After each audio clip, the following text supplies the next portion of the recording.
আজকের পর্বে থাকছে একদম ইউনিক একটি রেসিপি, বাংলাদেশের সবচেয়ে জনপ্রিয় ভাইরাল কাঁঠাল পিৎজা আজকে তৈরি করে নিয়েছি। শুরু থেকে শেষ পর্যন্ত দেখবেন। 1000 টাকা খরচ করে এরকম বাইরে থেকে না কিনে আপনি অল্প খরচে ঘরে তৈরি করে খেতে পারেন। আর ভালো লাগলে অবশ্যই আমার চ্যানেলটিকে সাবস্ক্রাইব করে রাখবেন।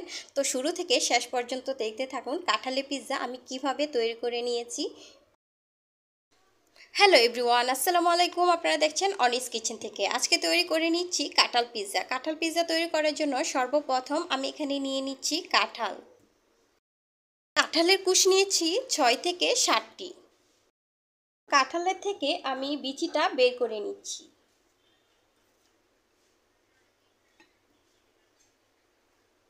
বিচিটা বের করে নেওয়ার পর আমি এটাকে চিকুন চিকুন করে একটু কেটে নিচ্ছি। ঠিক এরকম করে কাঁঠালগুলোকে আমি লম্বা করে চিকুন করে কেটে নিয়েছি। এই কাঁঠালের পিসগুলো এখন আমি ব্লেন্ড করে নিচ্ছি। ব্লেন্ড করে নিয়েছি। ব্লেন্ড করে নেওয়ার পর এই কাঁঠালের পেস্টটা আমি স্ট্রেনারের মধ্যে নিয়ে নিচ্ছি। এটা অবশ্যই চেলে নিতে হবে, ভিতরে যদি এটার মধ্যে কোনো ছাবা ছাবা থাকে এগুলো বেরিয়ে যাবে।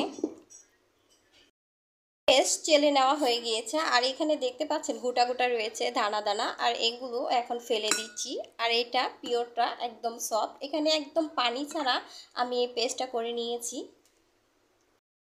একটি মিক্সিং বলে নিয়ে নিচ্ছি 1/4 কাপ কুসুম গরম দুধ, 1 চা চামচ ইস্ট, দিয়ে দিচ্ছি 1 টেবিল চামচ চিনি। খুব ভালো করে মিশিয়ে নিচ্ছি।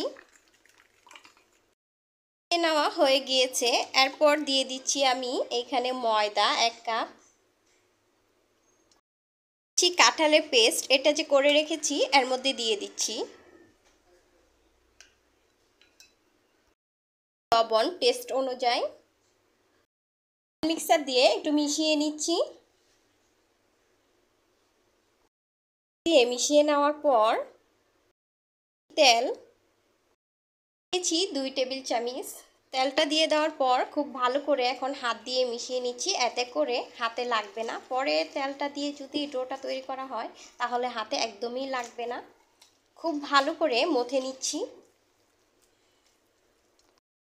একদম রেডি। এখন ঢেকে আমি আধা ঘন্টার জন্য রেস্টে রেখে দিচ্ছি। আর আধা ঘন্টা সময় হয়ে গিয়েছে, বেশ অনেকটা ফুলে গিয়েছে। আমি ভাপটা ছাড়িয়ে নিচ্ছি। ছাড়িয়ে নিয়েছি। প্যানে করে পিৎজাটা তৈরি করব। এর মধ্যে তেল দিয়ে তেলটা ব্রাশ করে নিয়েছি। এর মধ্যে এখন আমি ডোটা দিয়ে খুব ভালো করে এটা ছড়িয়ে নিতে হবে হাত দিয়ে।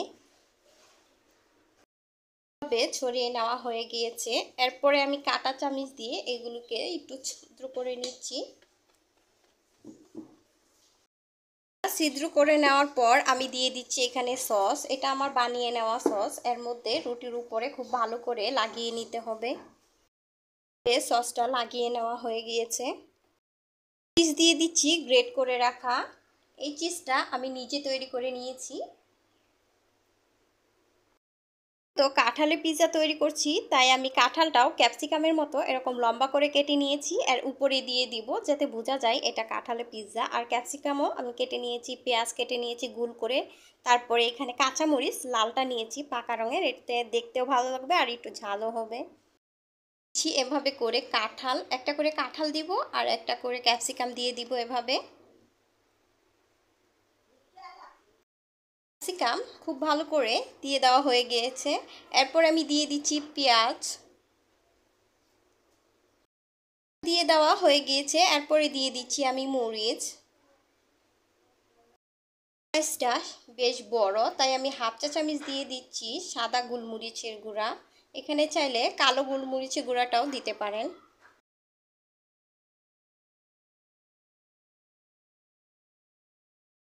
গুঁড়া দেওয়ার পর আমি দিয়ে দিচ্ছি এখানে চিলি পিস। দিয়ে দেওয়ার পর আবারও উপরে দিয়ে দিচ্ছি আমি এখানে চিজ। খুব বেশি দিব না, অল্প করে দিয়ে দিচ্ছি। দেওয়ার পর চলে যাচ্ছি চুলায়। চুলায় আমি ঢাকনা দিয়ে ঢেকে আমি হাই হিটে 1 মিনিটের মতো কুক করে নিব।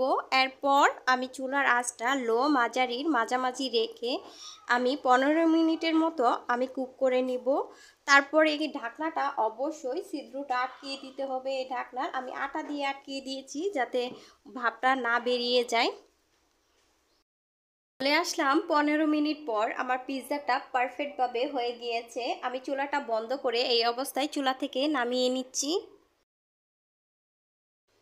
চুলা থেকে নামিয়ে নেওয়ার পর বেশ লোভনীয় লাগছে, তাই না? শুধু লোভনীয় না, এটা খেতে যে এত বেশি মজা হয়েছে, এটা ছোটরও নয়, বড় থেকে ছোট বড় সবাই পছন্দ করবে এমন একটা রেসিপি। কাঁঠাল দিয়ে যে এত মজার পিৎজা তৈরি করে নেওয়া যায় সেটা আগে জানা ছিল না। আপনি যদি না ট্রাই করেন তাহলে বুঝতেই পারবেন না যে এত মজা একটা রেসিপি আগে কেন ট্রাই করলাম না।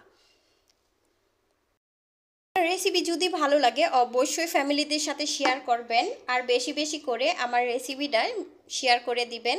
আর কেটেও দেখিয়ে দিচ্ছি কতটা লোভনীয় হয়েছে দেখতে, আর খেতে এত বেশি মজা আর সুস্বাদু।